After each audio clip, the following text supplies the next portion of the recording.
It's your girl, Queen Bree, Director of Clean Greens Farm and Market, stopping by to invite you to our Block Party Style grand opening. Come join us June 25th, 11 a.m. to 3 p.m. at 116 21st Avenue. There will be free food, live demonstrations, samples of our fresh organic produce, games, and more. For more information and to stay updated on Clean Greens, follow us on Instagram at Clean Greens Farm Market. And I'll see you at the Block Party, June 25th. Hello, listener. What's important to you about what's going on in your community? Are you interested? Are you concerned? In any case, I invite you to tune into my show, Seattle Here and Now, on Rainier Avenue Radio App. Why? I will be covering a wide range of topics important to you and impacting the community. Each show will have a special guest or guests to share with you information on a variety of subjects that are happening here and now in Seattle. I promise I will work hard to make my show informative, interesting, and entertaining. Be sure to listen to Seattle Here and Now on Rainier Avenue Radio World. We got the feeling now. Yeah. R&B, soul, funk, 50s, 60s, 70s, 80s. We give you all that and more on Star Time. Join me, Paul Pearson, for a 2-hour trip through the history of R&B. A new episode every week on Wednesday at 2 p.m. Come and get the feeling on Star Time on Rainier Avenue Radio World. What is the Delta variant? It's a faster, more efficient version of the original virus that causes COVID-19. It's the same virus, it's just better at infecting people. Delta is far more contagious than its predecessors. It's spreading twice as quickly as the original strain, and people who are infected with it carry around much more virus. Getting vaccinated is the best defense we have against COVID-19, including against the Delta variant. Now check this out. The vaccine is free, safe, and effective. Time to protect yourself is now. Learn more at kingcounty.gov/vaccine. Would you like to see when your favorite Rainier Avenue Radio show comes on? Check out our show schedule, updated weekly at rainieravenue.radio.world.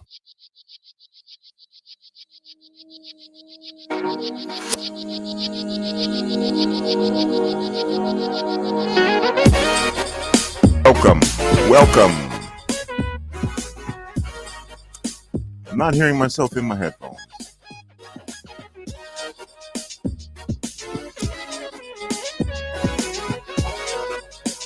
There we go. Okay.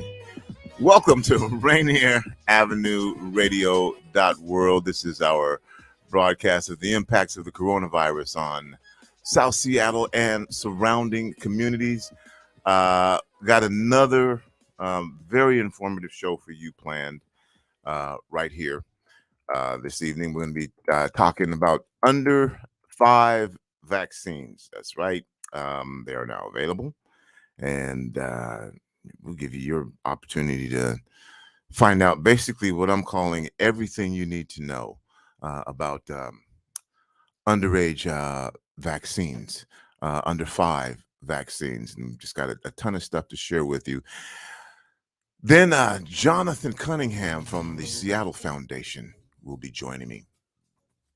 And he'll be sharing information about $25 million. Yeah, you heard me right. $25 million that is going to be available to support communities and specifically the Black community.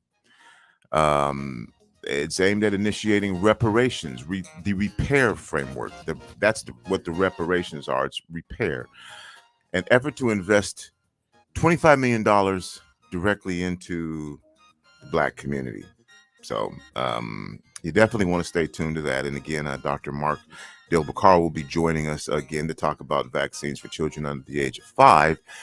But there's just been a lot happening in the news right now. And so if you haven't heard, Roe versus Wade was overturned. The Supreme Court ruled today that the United States was going to overturn Roe versus Wade decision and make abortions illegal in more than a dozen states.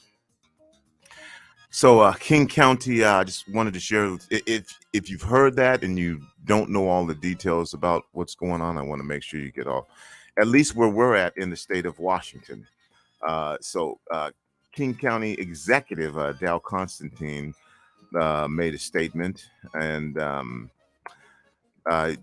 essentially he's providing $500,000 to the county council to authorize directly to the Northwest Abortion Access Fund, an organization dedicated to helping people secure abortion care in the Pacific Northwest. So that was the executive Constantine's response. And also he's authorizing another $500,000 for an emergency fund at Public Health Seattle and King County to ensure that our local healthcare system is able to respond to the surge. So if states around Washington ban abortions, then those people are probably going to cross the state lines and come to Washington.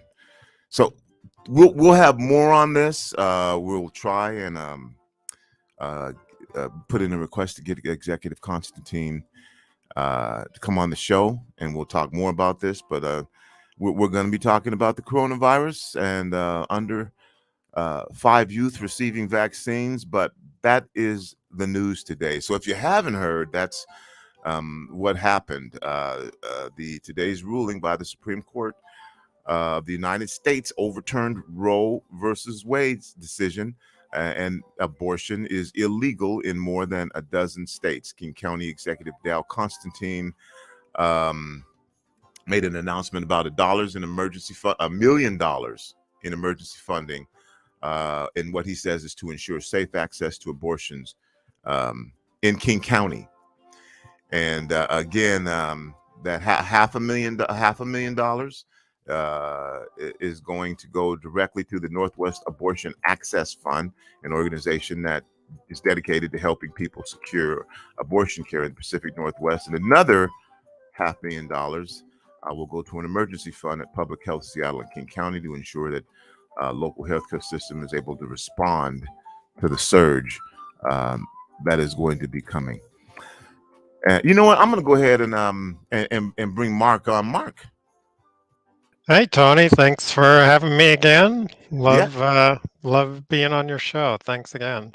Yeah, and just a lot of news. I want to make sure that we have time to talk about what we're going to talk about, which is also in the news. But then the other thing, Mark, this weekend is going to be hot. Absolutely. And I can put up a little plug-in for that because I was a pediatric emergency room doc for over 30 years. Oh, wow. So, you know, the heat is great and fun, especially in Seattle, since we've had winter go all the way through almost through June. Mm-hmm. But we really need to stress people being safe. When it gets that hot, you know, people like to go in the lakes and the streams, and our water is pretty cold, so it's easy to get hypothermic. And unfortunately, people often get into trouble, and there are drownings when it's really hot. The water is still cold. So one is, especially if you're taking kids out or adolescents who like to go out and play in the water, is think about water safety, flotation devices, etc. And then the other is, you know, sunscreen and hats. We're not used to the sun, and it's easy to burn yourself. And third, if you get too hot, make sure you have somewhere to cool off. And a really simple trick is to just, like, you know, if it's super hot, just put on a damp t-shirt or put a bandana that's all wet on your head, and that evaporative loss will help cool your body down. You are just the all-purpose person. That's why we keep having you on the show. Thank you so much for that. I at least wanted to make people aware of that, and you know, but thank you for giving that important information about what we're going to do, because this is coming out of being rained on and having it be the heaviest rain in months, I know, forever, and now we're going to get potentially 90 degrees this weekend. But again, just to reiterate this, Mark, because we're not normally prepared for that kind of heat, right? Anyway, you know, but still, Going into this, once again, some precautions that folks may want to have, because the temptation is going to be, oh, I want to get in the sun. I want to get in the water. I want to swim. This is great. I've been waiting for 10 months Right. again, and then we're going to get into our conversation. So if you wouldn't mind, Mark, just sharing again some things that folks might Sure. be concerned about. Well, one is stay well hydrated, drink, plenty of fluids, and wear hats and sunscreen because we're not used to that much direct sun. If you're feeling hot and you can put on, like I said, a wet t-shirt or get a bandana and wrap it around your head. And then for those who do go swimming, make sure somebody is watching everybody, and especially little kids, Mhm. to make sure that they don't get in the water and get so cold their muscles stop working and then they can't swim. Unfortunately, we see a jump in drownings the first warm weekend of the year when the water's still cold and people aren't used to swimming. Okay, thank you. And we do have something else very important to talk about, but there's just a lot going A on. lot going on. Lot going on as we head into this weekend. So, vaccines. Vaccines, finally, for kids. Vaccines for under 5. Now, I got a whole bunch of questions here, Dr. Mark, Sure. but I'm always okay with just letting you run with it, and telling us what we need to know. And I'll jump in with the question if I feel like it. Let's start. Let's start with this. I want to start from the side of a couple of different positions. Mm-hmm. For those who may be skeptical, Sure. let's start with that. So, if young children don't get as sick from COVID-19, why should they Why get do a vaccine? why should they do it? Yeah, we hear that a lot. It's a good question, and it makes sense in a way. I think what people have to realize, though, is that kids under 5 do get sick. And in fact, kids under 5, if you look at 0 to 18 years of age, kids under 5 have the highest rates of hospitalization, ICU care, and unfortunately death of all kids who get COVID. Hmm. So even though it's not a high incidence, it still happens. And it's now become the 4th leading cause of death in kids under 5. So while it's not super common, it is definitely common enough.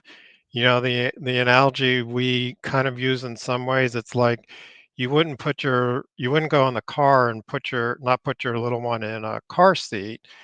And most people don't get in an accident. But when you do, you don't want that, that risk for your child.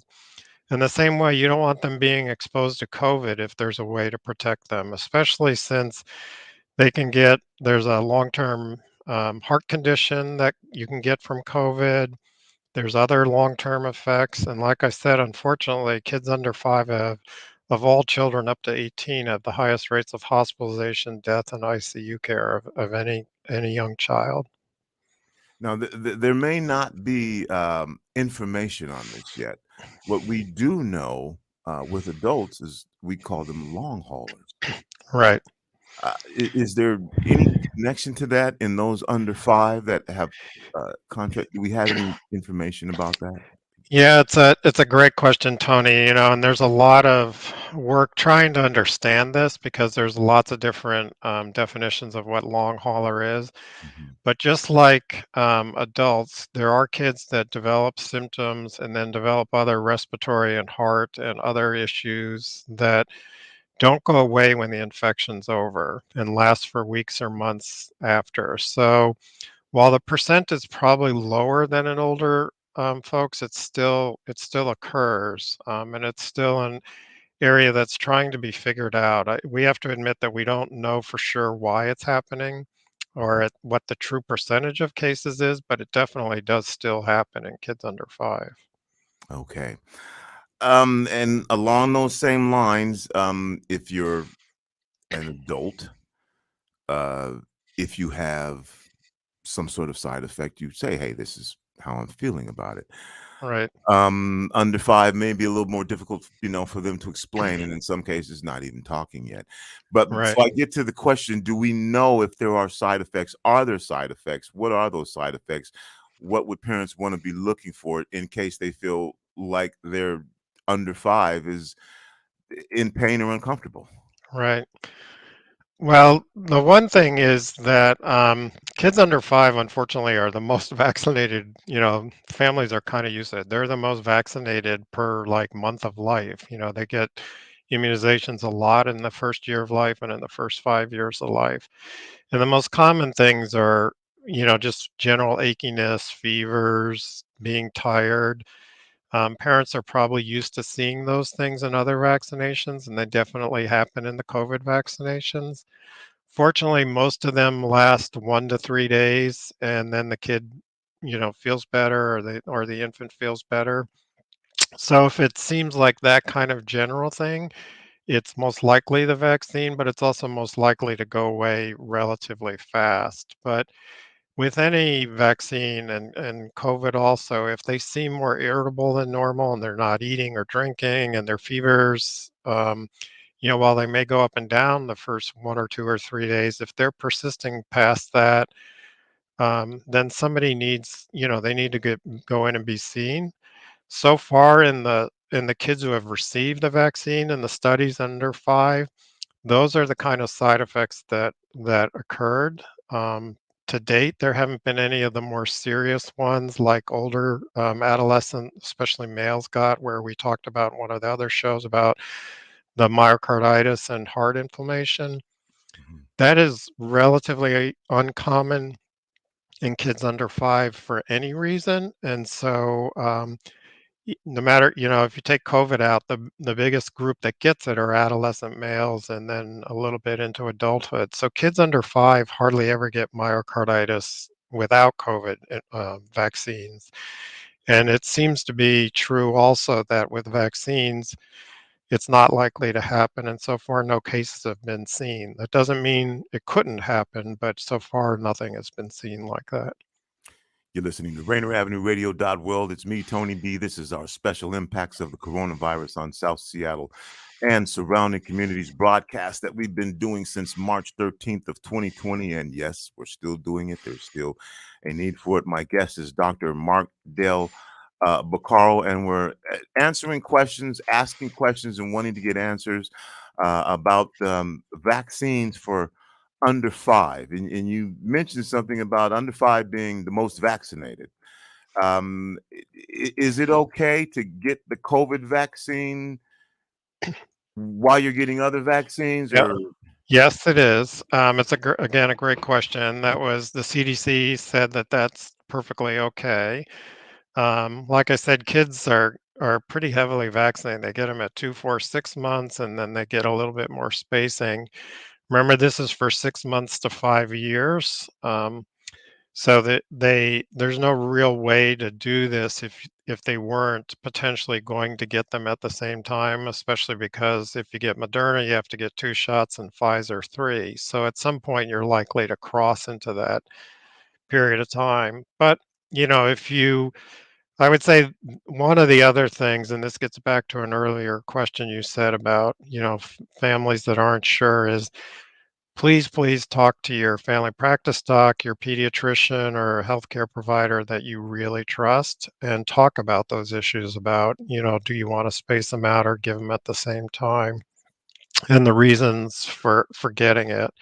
Um, that's probably the best, most trusted person you can talk to kind of talk about your concerns, have a conversation, and get to a place where you feel comfortable making your decision as a parent. Now, just defining what under 5 means.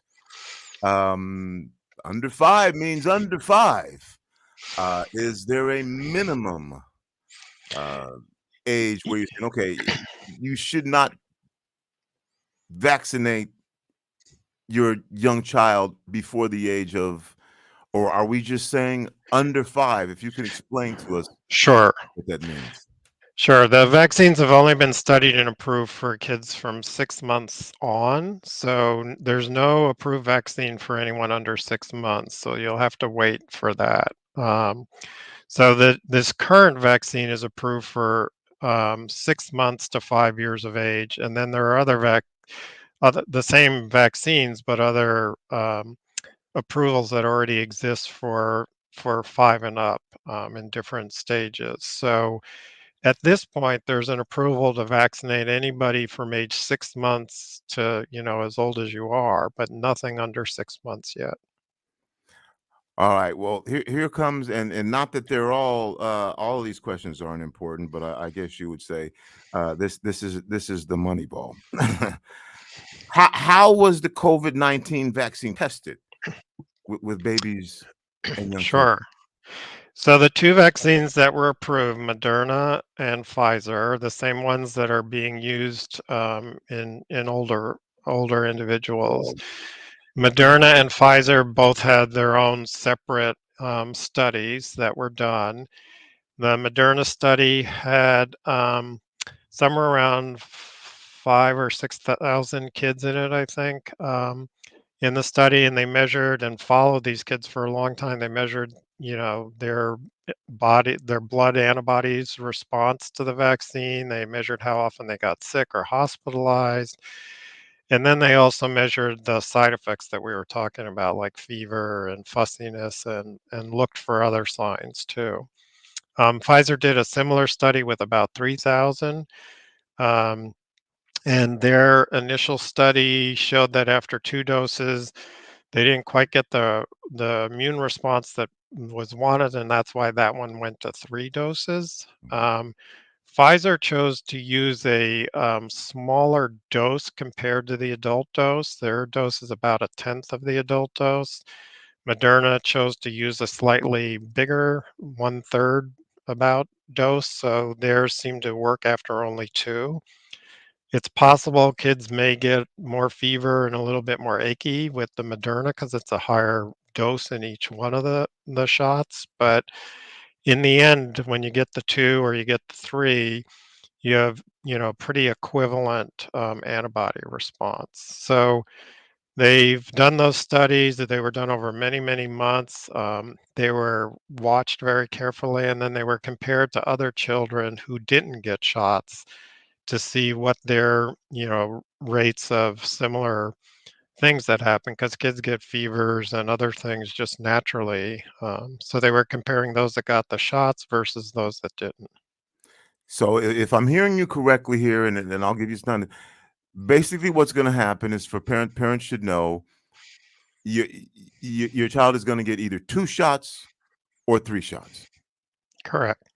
All right, so twice or 3 times, and which vaccine applies to each, the 2 and the 3? Moderna is 2 and Pfizer is 3. The only sort of special case, of course, are, there are kids that have immune problems just like adults. So if your child could have cancer or some other things, then the Moderna would also be 3 shots. So that applies to a smaller group of kids, but certainly that those kids usually are very hooked into their healthcare systems, and they and the parents will know that.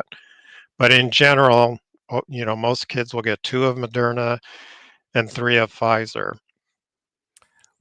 What's the, and I don't know the right way to ask this question, but I'm going to ask it because people want to know as well.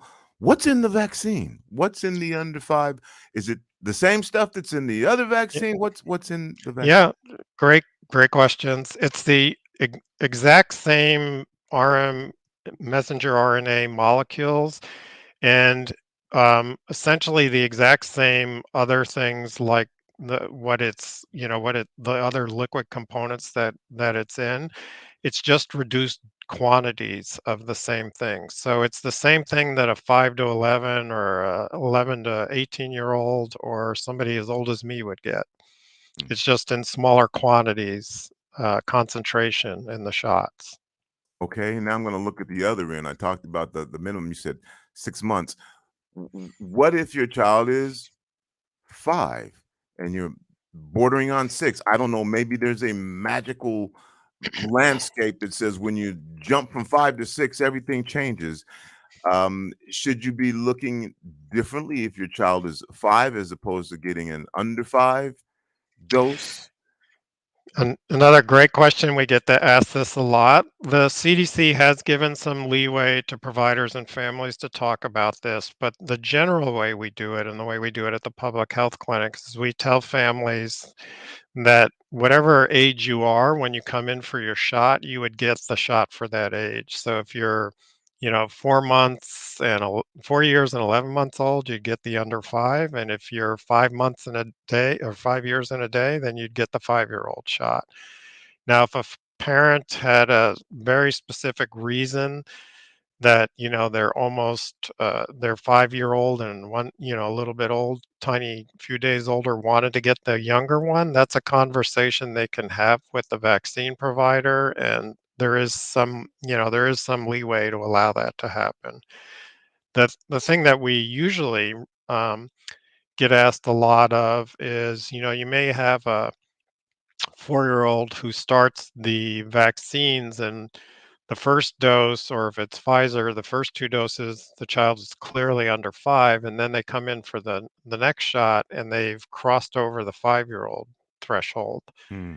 And again, in general, we say once you hit 5, you get the 5-year-old. But if, again, you can have that conversation, and there is leeway to stay with the under 5 dosing if that's what a family feels like they want to do.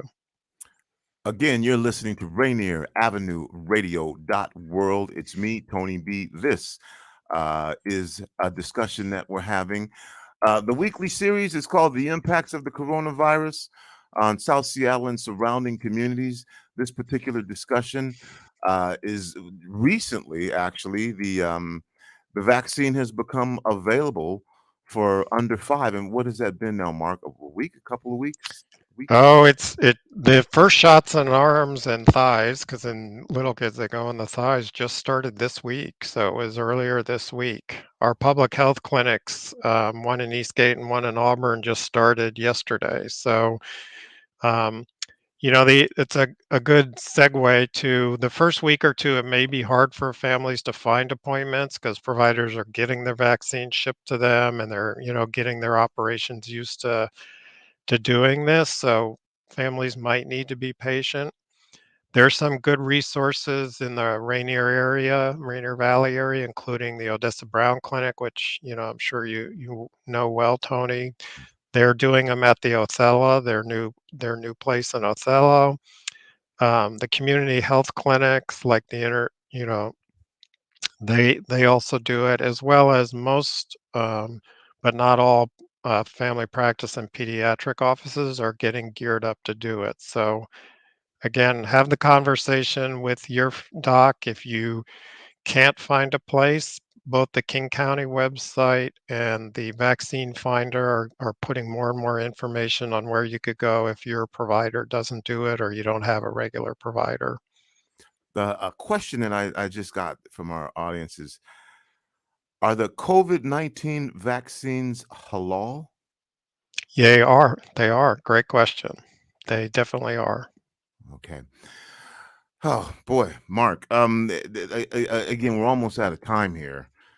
But you did answer the question where folks can go in Rainier Valley to get the vaccine.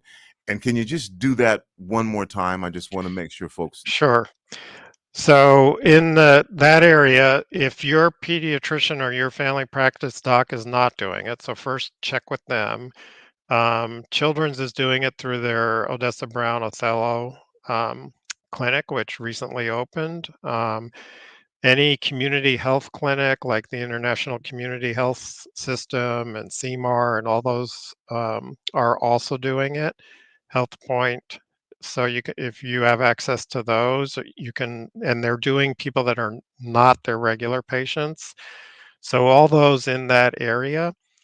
The one big thing to know is that pharmacies are not as likely to be doing this as they were for older. Most pharmacy pharmacists haven't been able to be trained to do, especially the kids under 3. So some pharmacies are doing 3 to 5. You need to check with them, but 8 of the big pharmacy chains have stores somewhere in King County that are doing 3 to 5-year-olds, and a few may start to do under 3. So, the Rite Aids and the Walgreens and the Safeways and the Costcos and et cetera. So there are a bunch of places. We do have resources. I think we might have sent you something, Tony, on help to get language access or transportation also. If that's a barrier for folks, we want to make sure that we can help them with that. I got to give you time for final words, but just really quickly, does this stay in a child's body forever? Do we know if this has long-term? No, it's not, and that's a appropriate concern for people. You think, oh, we inject something, what happens? But in some ways, think of it as any other vaccine or any other drug. Your body reacts to it and it uses it, and then it gets broken down and it leaves your body. So it doesn't stay in you. It just teaches your immune system to recognize the proteins of the virus. And so after the vaccine is, broken down and gone away from your body, your immune system has these memory cells that try to say, oh, next time I see this virus, I know what it is. And that's why you need 2 or 3 doses. It's sort of like, learning a new trick where you have to practice it a few times. Your body's immune system has to see it a few times and learn, and then it goes, oh, I know what that is. I'll go after it and try to neutralize it. Aren't you gracious enough to share your time with us to provide information about the upcoming potential extreme heat change? So we're going to be a little over time, but I do want to give you an opportunity for final words here. Anything that I didn't ask you that you feel like you would like to share with our listening audience, our listening and watching audience, and the folks who ultimately are going to come back to this and say, I couldn't check it out this morning, but I'm going to do it on demand. Yeah. No, I think you asked a lot of the best questions, Tony, and I love that I get to be a guest on your show. We go to our King County Public Health website on vaccines. It's a great place to pick up knowledge. We have multiple language support for that. Please talk to your pediatrician or your family practice doc. And hopefully families will realize it's part of how to protect kids. I have 6 grandkids, but 2 of them are under 5, and they are finally able to do it, and their parents are excited and trying to get appointments too. And hopefully we can protect kids. And the other thing I would say is, because it's summer, there's a great time to get the shots in and get their immune system up, so that by the time we run around to fall, when the weather goes back to rainy and we're all stuck inside again, where it's easier to get infected, little kids will be part of the protected group. Dr. Mark, thank you again, man, for joining us and sharing this information. Always great to have you on the show. And again, appreciate you standing in, man, and coming up and giving us the professional perspective on what we need to be aware of as we get into the 90s this weekend. Thanks again, Dr. Yeah. Thanks for what you do for the community, Tony. Great talking to you. All right. So we went a little over time, but again, had some stuff to share with you. It's been a very busy news week, and not just political fodder. There's some stuff that's been happening. We'll share that with you again when we come back in a couple of minutes. Jonathan Cunningham will be joining me, and we're going to be talking about potentially $25 million directly invested into the Black community. We'll be back to talk about that and talk to Jonathan right after this. Rainier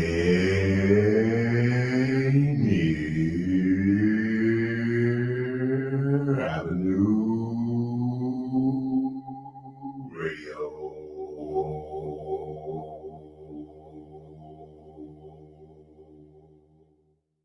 Northwest Film Forum's Collective Power Fund is now open for grant applications. Grants are starting at $2,000 up to $10,000 for individual or artist collectives. The annual grant cycle focuses primarily on supporting art that incites public dialogue, pushes boundaries, explores genre fluidity, speaks his truth through an authentic perspective and is often non-traditional, anti-institutional, socially responsible, or disruptive of any existing structures and conventions. Learn more and apply at collectivepowernw.org. This is Monique Lee from the Afternoons with Monique show. I'm also the owner of Seattle Love Broker, a relationship consulting and matchmaking company. Tune in every Thursday afternoon at 1 p.m. to listen to intriguing, informative, and entertaining guests share stories of their past and vision for the future of our community. This is your Rainier Avenue Radio.world community update on education companies offering free subscriptions due to school closings. You can access a list of over 1,000 free education resources at www.amazingeducationalresources.com and also join the Amazing Educational Resources Facebook group. All lovers, check out the Quiet Storm Dedication Show with Sergio LaCour on Love Lines. Thursdays, 9 p.m. Pacific on Rainier Avenue Radio.world. I love the music. Do you feel uneasy on your feet? Need assistance to walk? Do you use a wheelchair and want to stand more? What if you could stand stronger, feel steadier on your feet? What would this mean for your daily life? Join our dance-based walking program to improve balance, coordination, strength, and stamina. Wednesdays in July and August at 2 p.m. at the iconic Columbia City Theater in partnership with Rainier Avenue Radio and Hugs and Power Nonprofit. Walkers, wheelchairs, and canes welcome. If you can stand and bear weight for even just 5 seconds, come dance to walk with Tango Stride. You are listening to Rainier Avenue Radio.world. Don't forget to log on www.rainieravenueradio.world.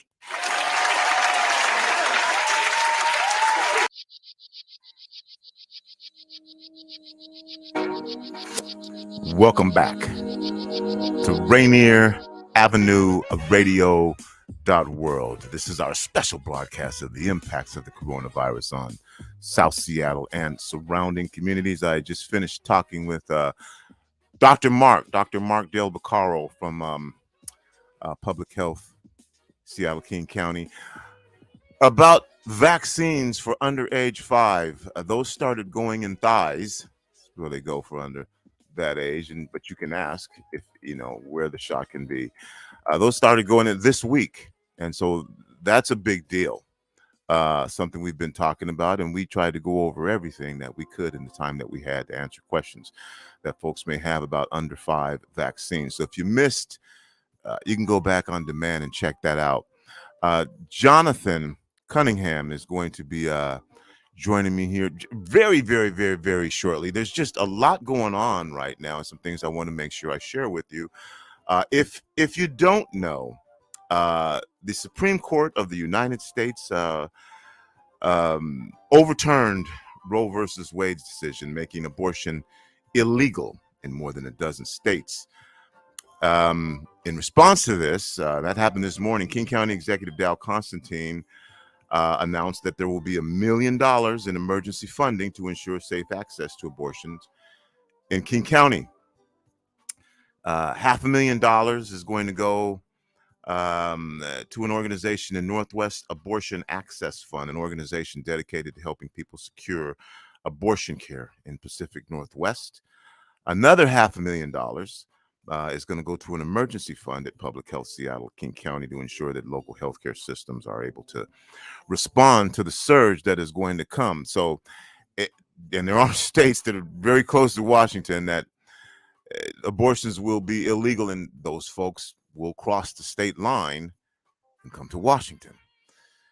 We're going to try and get Executive Constantine on to talk to us about King County specifically. We'll see if we can even get Governor Inslee on to talk, and we'll get you on to talk as well about this issue. So once again, if you haven't heard yet, Supreme Court of the United States overruled Roe versus Wade, and so it makes abortion illegal in more than a dozen states. We'll see what goes on from here. The other piece of information that I think is very important to share with you is it's going to be hot tomorrow, 90 degrees. Now, I know folks are excited and you can't wait to get out, but you got to be careful. The water is still cold.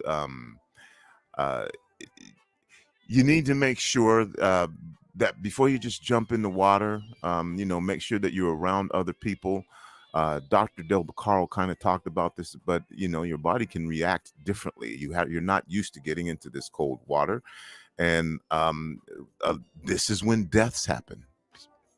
Yeah, literally, this is when deaths happen. So keep hydrated. If you feel like you're getting too hot, put on a wet T-shirt. Put on a cold, wet bandana and wrap it around your head. I know it's exciting to have this heat coming towards us this weekend, but just remember to be careful. And before you just go jump in the water, remember the water is still really cold and it can do things to your body. So that you need to make sure that you're around friends. Best thing to do is wear a life jacket. I know that may seem like not cool, but we're talking about your health, and health has to win at the end of the day. So having said that, got something very cool and exciting to share. $25 million potentially commitment to the Black community investment. It's called Repair, and racially equitable philanthropy aimed at initiating reparations. Okay, that's a mouthful. Jonathan Cunningham, who's going to be joining us as a senior program officer at the Seattle Foundation, and he drives investment in historically under-resourced communities through funder collaboratives and innovative grant-making initiatives that aim to increase racial and economic equity in the region. He's also the principal architect behind Repair. Jonathan, welcome to the program, man. Glad to be here. Thanks for having me. Good to see you again, Tony B. Good to see you again. Jonathan, I got to get a little informal because how are you doing?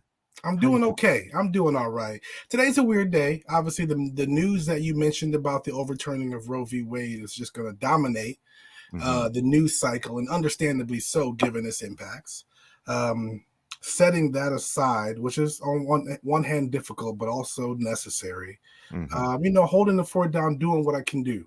Like I said, what we're going to be discussing today, repair. This is what we can do. So the things that you can't change, you can't change. But that which is under our control, we have to try to put positive steps forward. And so that's where my head is at today. Well, cool. And congratulations to you and your work on Repair. Thank you, sir. I really want to, make sure folks understand how big this is, that this is happening. Let's start with this concept, if we can, of reparations as part of, repair. Am I correct in saying that that's the repair and reparations that we're talking about? Am I connecting those two things, or am I completely off the boat with that? No, you're not off the boat. When we talk about reparations, we're really talking about philanthropic reparations and looking at the chronic underinvestment in Black-led organizations from the philanthropic sector that has existed for decades and decades and decades since it's in the history of philanthropy. We know that there's a lot of data that shows that Black-led organizations and indigenous organizations tend to get the least amount of funding from philanthropic organizations nationwide when you're looking at the foundational giving. Black-led organizations continue to be at the bottom. Native-led organizations continue to be at the bottom. And that has to change. And so really looked at working with community leaders and trying to figure out what does philanthropic reparations look like? How can we be driving intentionally more resources to Black-led and Black-serving organizations in this region? And we're going to definitely get more into that. I glossed over, didn't talk about this yet because I wanted to talk about this other thing. Why do you do this work? I wanted to talk about the work a little bit first, but I shared a little bit about your background, but I like to have the guests share information on themselves.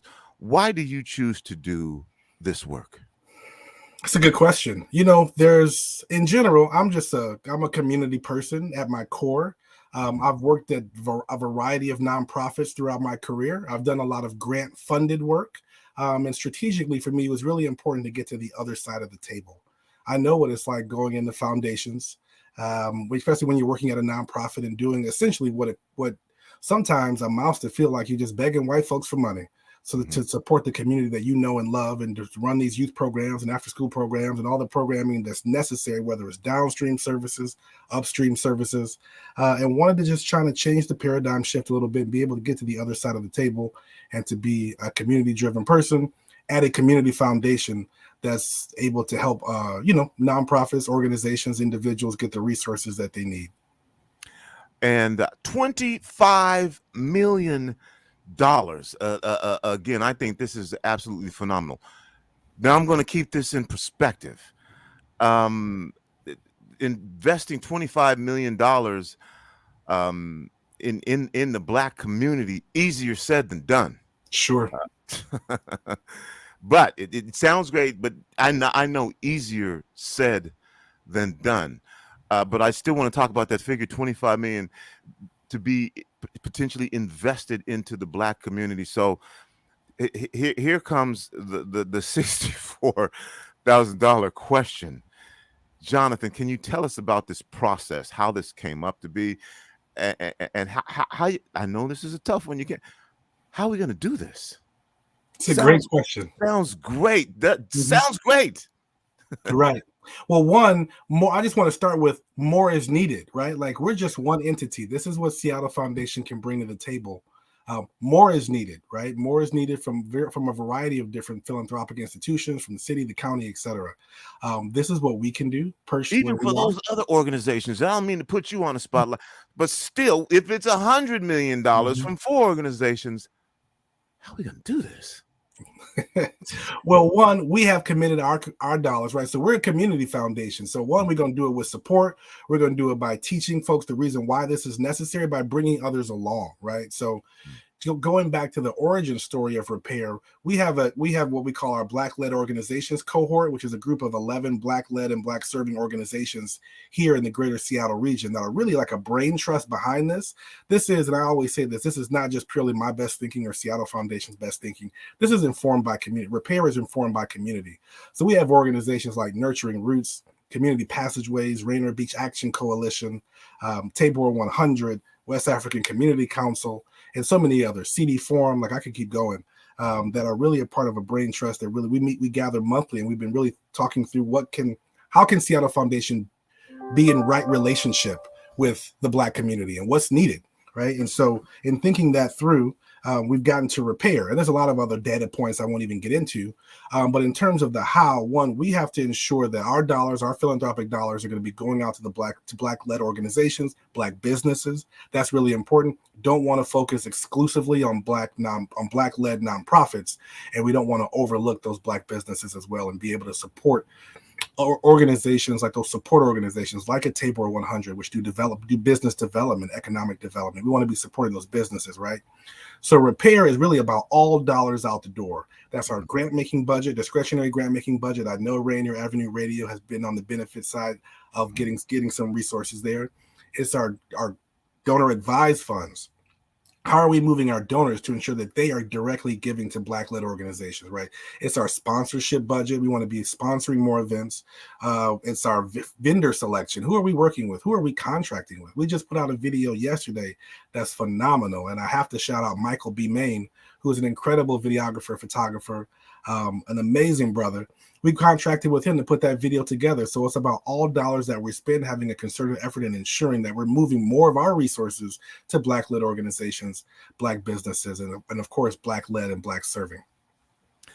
You're listening to Rainier Avenue Radio .world. My guest is Jonathan Cunningham from the Seattle Foundation. We're talking about Repair, racially equitable philanthropy aimed at initiating reparations. $25 million over a 5-year period, which again is phenomenal. And we'll talk about that. But you know how I get down on this show. It's open, honest discussion. And there's some things that we don't talk about. And part of this is, have you found that, and you mentioned the partnerships, and you can mention all of them. I don't mind. Shine a light on all of them.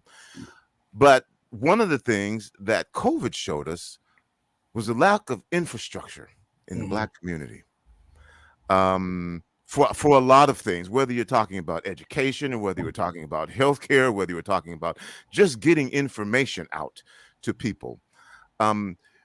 In this process, did you have to build a blueprint for that? How did you work through this process of saying, okay, we've got $25 million that we want to give back to the community?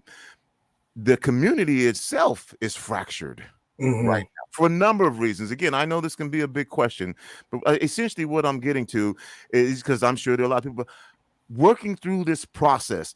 Is there a blueprint now for this, that at the end of the day, even if you're not with Seattle Foundation, we can begin to bridge this concept of how do we build capacity in the Black community? That's a great question. You know, the blueprint is in development. I mean, I certainly had to put together a really strong case for supporting this work, which was approved very quickly. The work to get it approved, of course, took a couple of years because we really wanted to listen to community voices and ensure that we were moving in the right direction. Have those sort of proof points lifted up, talk to folks all throughout community, not just folks on our amazing Black-led organizations cohort, but Black leaders in general. So it takes time to bring this together. But what you're naming, when you mention those fractures in the Black community, it hurts my heart, but it is very true. We know that it is very true. I think that this is a place where we can, in some ways, play that role of Switzerland. Like, we're not taking sides with this one and this one. We're not on, this is not Hatfields and McCoys. One, I want to also mention that repair is also inclusive of the African diaspora. That's another fracture in the community, in the Black community, that sometimes doesn't get talked about. I don't feel that it's appropriate to say that this funding is for these Black folks, but it's not for these Black folks. That all that does is fracture. That causes further harm. Repair, the name repair was chosen very intentionally. This is about repairing past harm. And it's important for it, like I'll be the one who says it as a staff member, but it's important for Seattle Foundation to be able to put his hand up and say that we too have underinvested in the Black community throughout our 76-year history. And that needs to be accounted for. And there are various other organizations that will feel the same way and probably need to say the same thing and move in this direction. But with that said, repair is inclusive of the African diaspora. So that's our funding that's going to African-American led organizations counts as toward our goal of repair. Funding that's going to East African organizations and the Central African organizations and the Afro-Latino organizations counts as part of our goal toward repair. This is, in a way, it's an accounting project, but it's an accountability project, right? So we want to ensure that we're moving a minimum of $5 million a year over the course of 5 years to Black-led and Black-serving organizations, inclusive of the African diaspora, Afro-Caribbean organizations. If they're based here, in King County and they're getting our funding, that counts toward repair. So it's been a beautiful journey, and it was just yesterday that we celebrated the 1-year anniversary of this launching. This launched on June 23rd of 2021. So yesterday was the 1-year anniversary. So we have completed a year. We have got some huge milestones. We've already moved, we said move a minimum of $5 million a year. We already moved a little bit over 12 million to Black-led and Black-serving organizations in the first year. So, we're off to a good start. The economy is doing different things. We don't want to rest on our laurels by any means. We need other partners to join us in this fight so that we can continue, so we can hit that goal of moving that a minimum. And again, 25 million is the floor. It is not the ceiling. If we exceed 25 million, if we hit 25 million and it's not 5 years, we will not stop. We will continue to move these resources. So yeah, this is a journey. This is a long-term journey. We're looking forward to bringing other folks in. Some of those fissures that you mentioned, they may heal over time. They may not. But we're going to heal. We're going to put our resources into supporting amazing Black-led organizations in this region. That's what's needed. Thank you, Jonathan. And as you know, being Black is not one homogenous thing. Not at all. Very, very, very nuanced. Very nuanced, yes. And so when I said easier said than done, I think you knew what I was talking about. Absolutely. Absolutely. But it's also important, again, that name was chosen very intentionally. If we're being honest, which I do my best to always be, some of those fractures in the community, some of that is based around some of these organizations being forced to compete with one another for philanthropic dollars for so long and so long. It's a little bit too easy for folks who work in the philanthropic space to look out and say, "Oh, this organization and this organization don't get along." That's messy. Some of the reasons why these organizations don't get along is because they've been forced to compete from dollars from the philanthropic sector. They're competing for government dollars. They're competing for these contracts. They've been pitted against one another by the philanthropic sector. So I think the philanthropic sector does owe a bit more resources to and being a part of the solution and the problem solving around some of those fractures and fissures that exist within the Black community. We are a part of the harm that was caused. I'll just say it that way. I call it they made us fight for the same nickel. Mm-hmm. Right. And when I say we, I'm speaking on it as staff at a philanthropic institution. Mm-hmm. Philanthropic institutions have some problems there in terms of the harm that's been caused, but it's incredibly important and bold and brave, but necessary for those of us who are inside of these philanthropic institutions to have our leadership recognize the harm that we've caused and then do something about it. And you know the name of this program, and we talk about everything, is the impacts of the coronavirus on South Seattle and surrounding communities. Having reinforced that, was that 2-year period, did it cause a shift potentially in the way that that you looked at doing business? Or was that something that was already in play? Did it add to that 2 years that we were in the coronavirus, where we saw that, some things systemically were wrong and had been wrong, and they came to light, and the safety nets weren't? Did that help shift this move into repair? Was that something that was already underway in regards to philanthropy? Repair was underway before the pandemic hit us, right? So we began meeting with our Black-led organizations cohort in June of 2019. So this predates the murder of George Floyd and Breonna Taylor and so many others, Tony McDade, and I could keep going, right? And so one thing I'll name is that for some of the funding initiatives that have come out that are focused on the Black community have absolutely come out, if we're being honest, in response to the murder of George Floyd and the racial reckoning from 2020. And some of it, there's a tie into the pandemic, but it's just the whole thing. You can't piece it apart. Repair was in motion prior to that. Us wanting to drive increased resources to Black-led organizations and Indigenous organizations was in motion prior to that. I don't want to steal anyone else's thunder, but we will hopefully be announcing in the near future some exciting news around our increased support for Indigenous communities as well. And again, this work does not happen overnight, doesn't happen in a year. Some of it doesn't happen in 2 years, right? This train was in motion prior to the pandemic. But I will say, and so that's important, I will say with the pandemic in place, it's also shifted how we do our grant making. Everybody is just like, everyone's tired. People are exhausted. People are dealing with all types of issues that you can't see. We're stuck on these computers. We have lowered the barrier in certain ways. We've shifted things. In some places, we've allowed for video submissions instead of just written submissions for our grant process. We developed the Black-led Joy and Wellness Fund, which I'm excited to talk about. Last year, our Black-led organizations cohort, which again, a group of 11 Black-led organizations, these are all Black executive directors. They know what their staff is going through. They know what the community is going through. They said, we need to create something new that's focused on joy, healing, wellness, taking care of yourself. And so Seattle Foundation said yes, because we are constantly listening to Block, and they really have our ear, and that's so helpful. And then we collectively came up with the Black-led Joy and Wellness Fund with a goal of being able to distribute a minimum of $500,000 to smaller grassroots Black-led organizations. And that is exactly what we did. And it's just been tremendous. And, I don't like to chime in on stuff because it doesn't change the way that we do business. And, it doesn't mean that I won't continue to hold Seattle Foundation's feet to the fire on these things. Wouldn't expect anything less. Having said that, just because you commented on it, and again, things that deserve to be big up need to be big up. And we were recipients. And for those of you out there wondering, well, what is he talking about? It was funding Black joy and wellness for an organization like Rainier Avenue Radio to have these funds kind of unrestricted and say, well, wait a minute, what's the catch? Just improve the lives of those of us who've been working so hard, through joy and wellness. And that's really what happened. I don't want people to think, oh, well, that's why you're such a big supporter of the Seattle Foundation. That it's just what it is. That's what happened. And so I just wanted to reiterate that, because where else have you heard something like that? Now I'll get back to the topic. So we only got a couple minutes left, Jonathan, actually. And so what I want to do here is give you the opportunity for final words. I'm realizing what time it is now. but we're talking about repair. $25 million over a 5-year period to be invested into the Black community. We talked about some of the dirty laundry potential stuff that might come up. I want to give you this opportunity.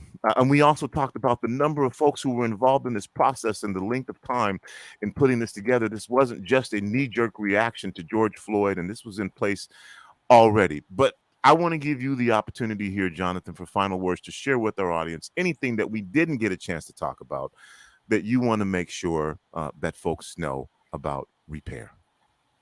One, I can't close out without thanking the members of our Black-led organizations cohort, the Central District Forum for Arts and Ideas, Community Passageways, Northwest African American Museum, Not This Time, Nurturing Roots, Rainier Beach Action Coalition, Tabor 100, the Urban League, Village of Hope. Got to shout out to Queen Mary Flowers at all times.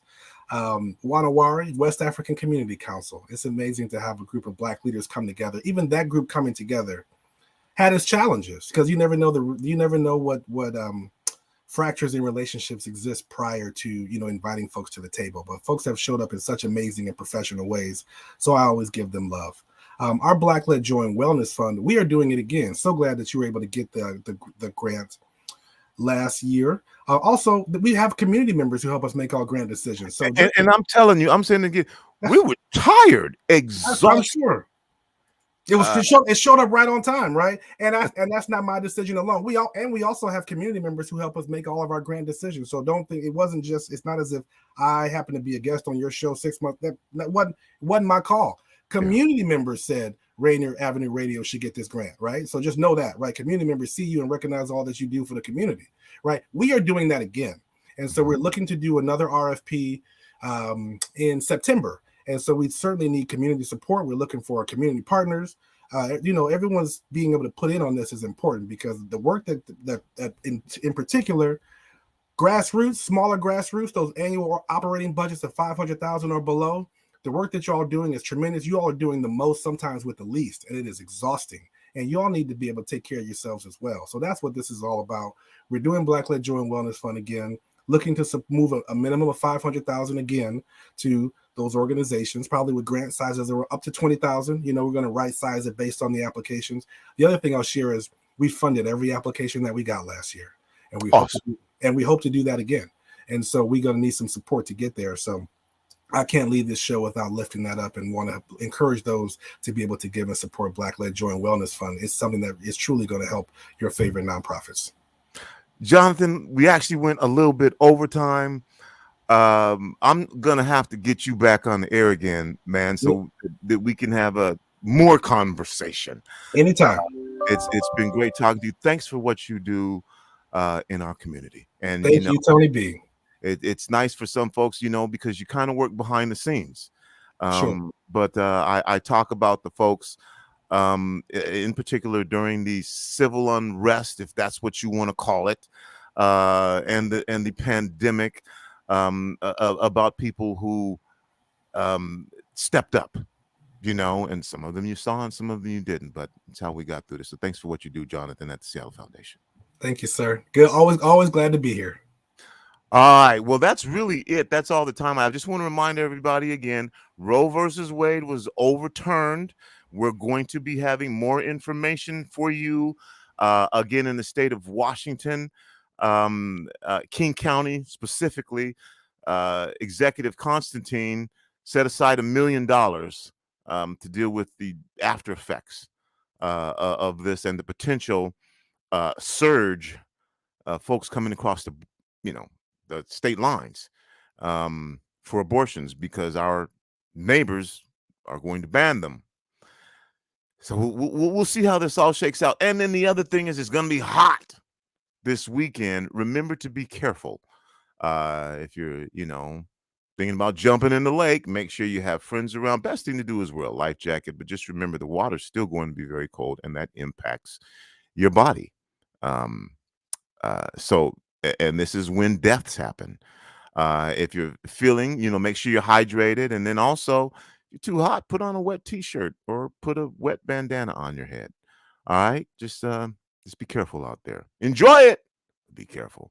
That's it. That's all the time I have. That's going to do it for the kid. It's me, Tony B, saying, remember, whether you believe you can or whether you believe you cannot, you are probably right. I'm out.